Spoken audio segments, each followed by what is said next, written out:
नमस्कार, चैनल में आपका स्वागत। दबंग महिला कर रही है उत्पीड़न, घर में तोड़फोड़, घर से भगाने की धमकी। थाना सुभाषनगर में शिकायत करने के बाद भी कोई कार्रवाई नहीं। आपको बता दें, बरेली थाना सुभाषनगर क्षेत्र, गुरुद्वारा रोड, आर्य समाज मार्केट। नीरज शर्मा गुड़िया पुत्री स्वर्गीय लक्ष्मी अपनी 2 पुत्रों के साथ घर में किराए के मकान में रह रही है। वहीं दुकान पर मिट्टी के बर्तन बेचकर गुजारा भत्ता करती है। नीरज के कमरे के बराबर उसका भाई रविपाल व डोलीपाल परिवार के साथ रह रहा है, जो आए दिन अपनी बहन को मारता पीटता है और नीरज के दोनों बेटियों के कोई मारता पीटता है। विरोध करने पर जान से मारने की धमकी देता है। निकास भी बंद कर दिया। थाने में दोनों पक्षों का समझौता करने के बाद भी रवि परिवार के लोग मान नहीं रहे हैं। पीड़ित ने कार्रवाई की मांग की है। देखिए खबर। अपने नाना के समय से हम घर में रह रहे हैं। हमारे छोटे मामा है। किसका? मेरा नाम आस्था पाल है। मेरे मामा, छोटे मामा घर में रहते हैं और वो हमें गुंडाई दिखा रहे हैं कि जबरदस्ती कि घर से निकलो, किराया मैं दे रहा हूँ। जब हम किराया देने को कहते हैं तो हम कहते हैं कि हमें कुछ सबूत दो, कि हम रसीद पे नाम लिख के दो, तो कहते हैं कि नहीं। और जान से मारने की धमकी देते हैं। घर में घुस के हमारा सामान रखा होता है वो तोड़ते हैं। रात में इतनी दंगाई दिखाते हैं कि हम ना उठ के वॉशरूम जा सकते, कहीं नहीं जा सकते हैं हम लोग। और इतना दुखी करके हम ना स्कूल जा सकते हैं, ना कभी कहीं जा सकते हैं। मामी है, वो गुंडाई दिखाती है, पता नहीं किन किन लोगों को बुलाती है घर में, बुला के गुंडाई दिखवाती है और कहती है तुम लोगों को जान से मारूंगी, ऐसे नहीं निकलोगे तो जबरदस्ती निकालूंगी तुम लोगों को। ताले तोड़ देती है, घर में सब कुछ कर लेती है। गुंडाई, जिंदा गुंडाई दिखा रखी है उसने हम लोग।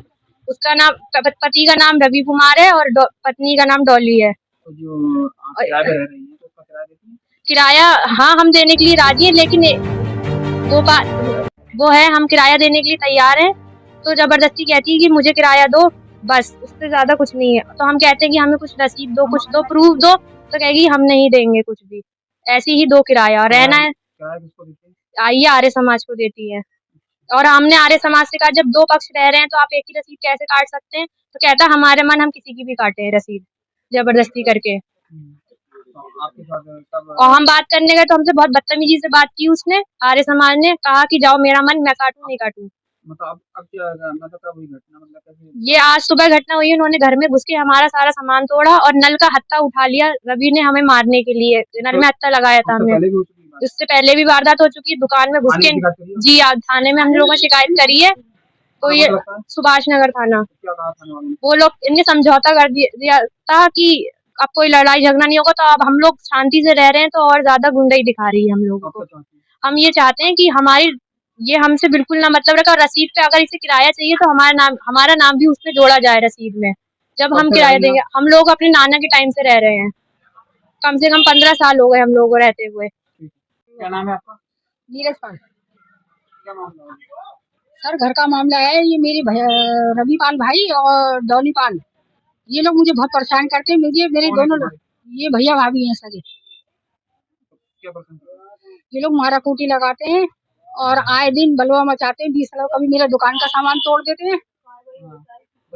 दुकान का कभी सामान तोड़ते हैं, कभी घर का सामान तोड़ते हैं। मुझे मारते कूटते हैं, न नहाने देते हैं, न घर में पानी तक नहीं लेने दे रहे हैं।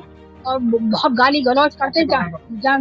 जब से पापा खत्म हुए उन्होंने तो आती कर रखी है। मैं एप्लीकेशन, बहुत टाइम हो गया सर। मैं बड़ा थाने में 112 नंबर पर फोन करती। परसों मैंने 4 बार 112 पे फोन किया। थाने में शिकायत करी, 112 वाले पुलिस वाले आए।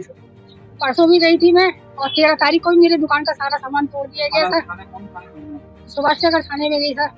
है जाती सर, मैं अकेली हूँ, मेरी 2 बेटियां हैं। अगर मैं अकेले थाने जाती हूँ तो मुझे घेर लेते, कहते थाने नहीं जा। और मेरी दोनों लड़कियों को धमकाते हैं और मेरी जान को खतरा है। रात को ताला लगा लेते हैं, गेट का बंद कर लेते हैं, चाबी अपने पास रखते हैं, तो मारा कूटी मचाते हैं मेरे साथ। थाने वाले समझा जाते हैं, कोई कार्रवाई नहीं हुई, लोग दबाते थे, हमारी कोई सुनवाई होती है। अब हमारी जान, मैं अकेली, मेरी 2 लड़कियां, मेरी जान की रक्षा करी जाए और ये हमें परेशान ना करे। वो गेट बंद कर रखा, मेरा रास्ता कभी बंद कर देती है, कभी घर में घुस के मारती, कभी खाना नहीं बनाने देती, कभी सारे दुकान का सामान तोड़ देती। मेरी रोजी रोटी नहीं करे, मैं कहाँ से कमाऊँ, कहाँ से आऊँ? मेरा ना कोई आदमी है, ना लड़का है, मेरी केवल 2 बेटियां हैं।